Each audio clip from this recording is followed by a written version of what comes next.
Welcome to another exciting episode of the Kimi KATO Show. It's where we explore the vibrant world of Japanese pop culture every single week, and we dive into the colorful realms of Japan's music, anime, fashion, film, and cuisine. I am Jeremiah. I'm Kimi's co-host, and here he is, the host, Kimi Kato. Hey, Kimi. Hello, Jeremiah.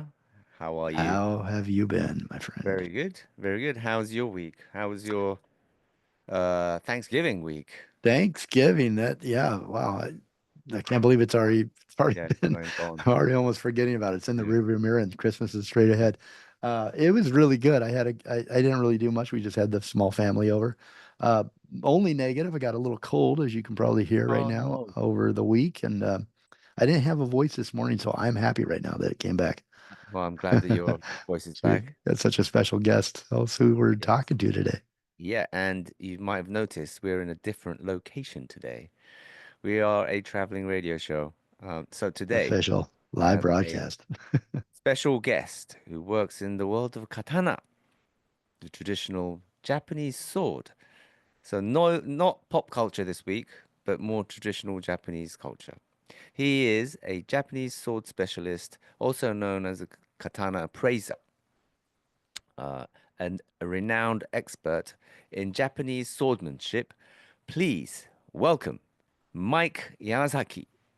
Hello. Hello, hello, hello. Glad that you guys were willing to have me here today. Thank you for your time. I mean, He- yo, Kimmy was scared to not have you with those swords. yeah. I told him we'd take him cutting one day, but I didn't tell him that what we're going to use for a target. Thank God Oh, you're not Kimmy. using me as a target. We'll just say, Yeah, hey, we're going cutting today, yeah. Kimmy, and run. No. Run. I'll give you a head start. 3 seconds. Yeah, we'll give you a head start. But in all seriousness, I am a third generation Mm-hmm. Japanese Mm-hmm. American. My grandparents came from Japan, Mm-hmm. and my parents were born here, and I am a product of them here. The weirdest thing is being Japanese American. When I go to Japan, they always ask, "So you're Japanese American? So you're Japanese and I said Japanese and Japanese, but born in America." Yeah, You know? you're 100% Japanese. That's the Yes. thing. You're S- by blood, by DNA and DNA. everything, Yes. yes. So it's really weird to have that misnomer Japanese American, I guess, Mm-hmm. in a sense, Mm-hmm. right? And How do you see yourself? What do I mean, you're born here, you're raised here, like anybody else that like Jeremiah, I guess. But do you feel that you're who you are? I mean, who are well, you? we had Who? a Who are you? Question for all of Japanese, us. yeah, the Japanese Americans really had a strange identity Mm-hmm. crisis Mm-hmm. because if you know a little bit about World War II history, so Mm-hmm. because of the war between the US and Japan, the Japanese that were living here, Japanese and Japanese Americans, were all either interned or shipped back to Japan. Right. Yeah. So suddenly you're an American, but then you're Not. considered Japanese now, all of a sudden, Mm-hmm. and like the enemy. So that caused quite a bit of identity crisis for my parents Right. because they were told not to speak Japanese, to speak only English and Mm-hmm. everything. Mm-hmm. And after the war, it was even more so. So there was still a lot of prejudice and Mm-hmm. animosity, right? Of course. Even my father would say to everybody he didn't speak Japanese. Mm. And I'd catch him watching Japanese samurai movies. So my grandfather was a chambara or samurai, Actor. movie Yeah. Movie. in the Yeah. movie. Okay. The stunt guy. No, he was an aficionado. He would love to watch them. Oh. So, Okay. so Okay. when I was very small and my mom had to go to work and my grandmother was busy, my grandpa said, "I'll watch him," and he would sneak me off to Kokusai Theater to watch these very bloody samurai movies where the guy's head splits open and blood Oh, comes man. out, and and I'm there at 6 years old going, "Cool." So that was you in LA. Yes, and so that's Yeah. where the kind of the seed was planted, I guess, Right. in my head about wanting to be a samurai in a Right. sense. And your grandfather spoke Japanese, but would say that he didn't spoke. So that was such Every a fear that was instilled in everyone Yeah, to because yeah, disassociate. it was bad during that Yeah, time, that sounds terrible. So, you were evicted from your home and tossed into a camp in the middle of frozen California. Mm-hmm. Yeah. Manzanar is where my Yeah. mom's side Yeah. was. Yeah. And that's a very infamous camp in a sense, right? And for me, I remember a conversation with my grandmother. She told me, never forget your Japanese. Mm. And so, out of all my relatives, I'm the only one that actually started doing Japanese things. So, my father gave me a choice: Japanese school, judo, or karate. Mm. So, I chose karate at 10 Mm. years old. Of course, obviously, none of us wanted to go to Japanese school. Mm-hmm. That was the least enticing one. So, I started learning real Japanese karate. The teacher came straight from Japan, and that was how I basically got introduced to the world of Martial arts. martial arts, but Yeah. also a big part that was Japanese real culture. Culture. Yes, Yes. for me. Yes. I mean, food was part of our culture, but that was about it, Right. and doing real Japanese karate Yeah. became my Right. culture lesson for Right. life. Right. Well, Would respect the elders. Aisatsu. Everything, Yeah. Yeah. respect Yeah. everybody in Mm-hmm. general, to learn how to count in Japanese Mm-hmm. again and things Yeah. like that. Right. Yes. I mean, you learn Japanese culture without actually learning it because you're having so much fun doing Mm. the karate. Then you ich ne san shi, ich ne san shi, it Yeah. becomes just a part of your normal life, Mm-hmm. Mm-hmm. and would And if that situation with World War II, the camps and all that had happened, and would the normal childhood upbringing have a lot of training or teaching about at home family life? Would there be a lot of training about the culture normally, but there wasn't because well, the first couple years they were very hesitant to let them do anything Japanese even. Or even karate. Yeah. So, but then little by little, they let him do judo and kendo in the camps. But Mm. the first thing they let him do was baseball. So that was really funny because that's American, right? Mm. So And we're now good at it. yes, and now now look at how many years later, and the biggest star in the MLB is It's a Japanese Japanese guy. Yeah. player, right? And in LA, he's Interesting. he's like a god. So Mm-hmm. Japan has, even because of the war, it always seems to have a place in U.S. history and their daily lives and everything. So, being from LA and a large Japanese community here, fellow Los Angeles inhabitants, they understand the Japanese culture, Japanese food. Everybody seems to know what teriyaki and sushi is. I mean, in that sense, and it's just the same thing. They all know what a samurai sword is. I mean, I was telling Kimi that that's the most famous sword in the world. I mean, in movies, everybody knows what a samurai sword is, and then later on, they knew what ninja was. So, and I took swordsmanship when I was younger. My parents were kind of odd. They let me play around with the real katana when I was 13 years old. I hope you didn't hurt anybody. No, but there were several cuts on the ceiling. But oh man, that was life back then, right? that's scary. You got to remember growing up in a time when cars didn't have seatbelts and you could Yeah. stand up in the back of a truck, and I mean, it's And they'd totally open different the than now. door and push you out for the whole day, and you'd come back when it's dark, right? Yeah, I mean Go, that's what I go grew up with. explore. Compared to how it was and how it is now, it's so dramatically different, right? Mm-hmm. And you you don't even know a time of getting in a car without a seatbelt now. Mm-hmm. Mm-hmm. Totally not. And it's the same thing. So we don't let children play with live weapons as well. So when I was learning about Japanese swordmanship, when I started learning about Japanese swords, I found that it was like tip of the iceberg, and I didn't know there was so much to learn and how deep it really was. Right. It wasn't just a sword. No. So when you go back into the history of Japan, you see how important the sword is to, well, Japanese history. I mean, it was such a main part for the samurai's life, and it's one of the three treasures for the imperial family. After World War II, 3 million swords were confiscated by MacArthur's law. The So think, general headquarters. yes, Yes. so think about that. 3 million swords.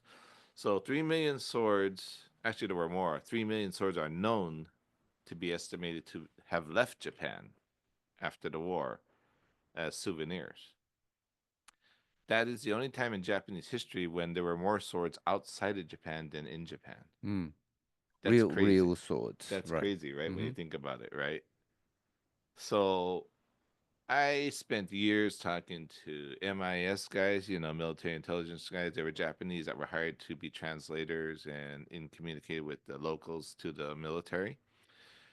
And they told me these crazy stories. And it was really sad because a lot of these guys were 100th or 442, which was still to this day the most decorated unit in United States history. And they were Japanese that were taken out of the camps. They said they walked around, they were the only U.S. soldiers not allowed to carry a firearm in Oh, Japan wow. because they were worried they might turn on them. So that was kind of sad, right? But they're fighting, but and they're fighting for the army, Well, but they're yeah, and they gave their lives in right. Europe, So I I mean, mean, they're fighting for the country, and they couldn't arm themselves. not in So what did Japan. they do if they didn't have arms? Basically, run. It was really sad. They told me stories of how when they went into these little villages or cities, there were just swords and everything just thrown everywhere on the ground because they were ordered to give up their arms. And in the early days, the actual units went in and broke in through doors and tried to confiscate weapons, and it was very bad and created a lot of animosity. So they switched and sent a lone Japanese American guy who could speak Japanese and say, tomorrow we're gonna come here at 12, so please put all your weapons in the middle of the center in Japanese, and he would leave and they would come back the next day and pick him up. So that was a more peaceful way of doing it. So then MacArthur started. There's a little bit of history, but MacArthur started to destroy guns, weapons, swords, everything by throwing them on barges or throwing them inside furnaces. In the barges, they would put them out to Tokyo Bay and use them as target practice. My teacher's teacher, Homa Sensei, and Sato Sensei, and the curator from the Tokyo National pleaded with MacArthur, please don't destroy. A lot of these swords are historical. They have a lot of meaning to families, and they're important. They're not. These weren't used in World War II. Yeah, it's not just a weapon. It's more than a weapon. See, they made a sword or what looked like a Japanese samurai sword by mass production during World War II, which we call a gunto. Now, those are pure weapons. They were made. They're not art swords or not historical swords. So MacArthur goes, well, hell, they're all in this giant pile, all mixed up. So they volunteered to go through the piles and separate them. So the law states to this day, Japan has still never changed the law since MacArthur that any non-traditionally made Japanese sword is imported into Japan, it has to be broken and sent back. To this day, that same law is in Mm. effect. It's so weird. Japanese are Yeah. very Wow. difficult to change rules or laws sometimes. So so after that, they had in Akabane, which is a collection point in Tokyo, they had 750,000 swords, which they didn't know what to do with because they said they wouldn't destroy them. Mm. So they were given as souvenirs to whoever wanted, take as many as you want and go back to America. That's where I come in years and years later. I was part of the group that went around the country buying back these swords. And this is how I got my education. And we used to sell them back to Japanese dealers who sold them back in Japan. So I'm the last of the Akabane crowd, and NHK actually came over and did an interview with me about this because they heard about it and they wanted to know. And I was the last guy standing. All the other guys Mm, pretty much died. mm, So I was the wow. youngest guy who was doing that, and we would pull out of every city or 1 week tour about 400 to 500 swords at Mm. a time. Wow. And some of the swords that were found by us and some other people were missing national treasures that were taken from shrines. How many do you think So, you've saved or oh, brought we back to saved. families? The problem with the family one is it wasn't the sword. It was in Japan after the war. Most of the places were desolated by the bombing, so they ceased to exist. So I've only returned out of so many swords, probably only 8. And that's a really low number compared to how many swords we've actually picked up. Yeah. Mm. But in my lifetime, there will probably never be another opportunity to learn about swords the way I did. It was just a product of the war, right? So I got to see more swords in my hand to study than people in a lifetime. You know, 400 or 500 swords a month for 30 years.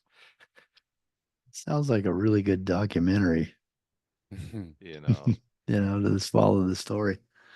well, So it's with really so.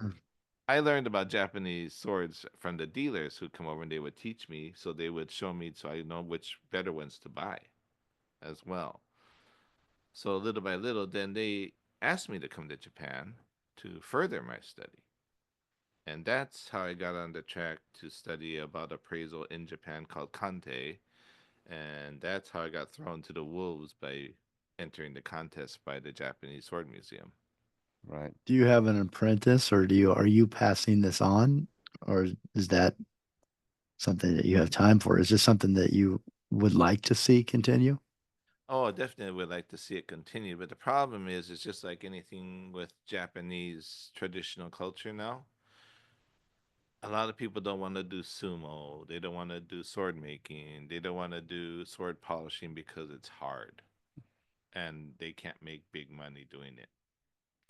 So the people in Japan are now changing their tune and actually reaching out to foreigners because it's the only chance that it might survive another generation. So you How see, strange. during the 1800s, they were against the opening of the country to foreigners, right?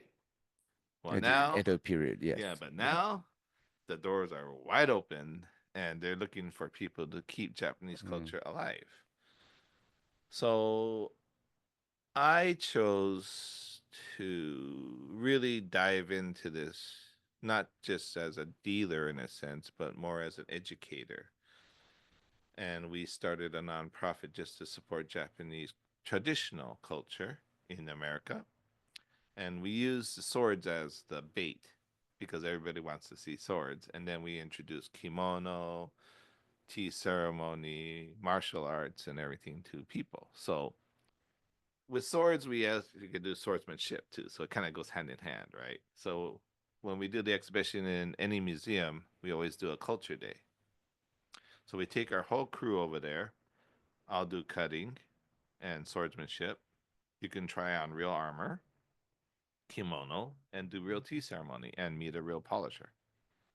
So this is how we fill that niche that nobody else can do for Japanese culture, Mm-hmm.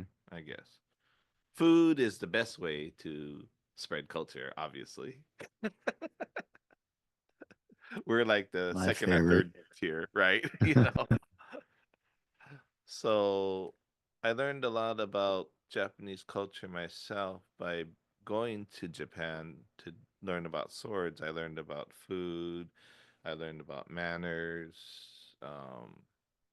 just daily life History. Yeah. history, everything. I mean, I've gotten to see and touch things like Kimi knows how is easy is it for somebody to hold a cocoa national treasure in your hand. Never. Yeah, see, I've Yeah. held seven.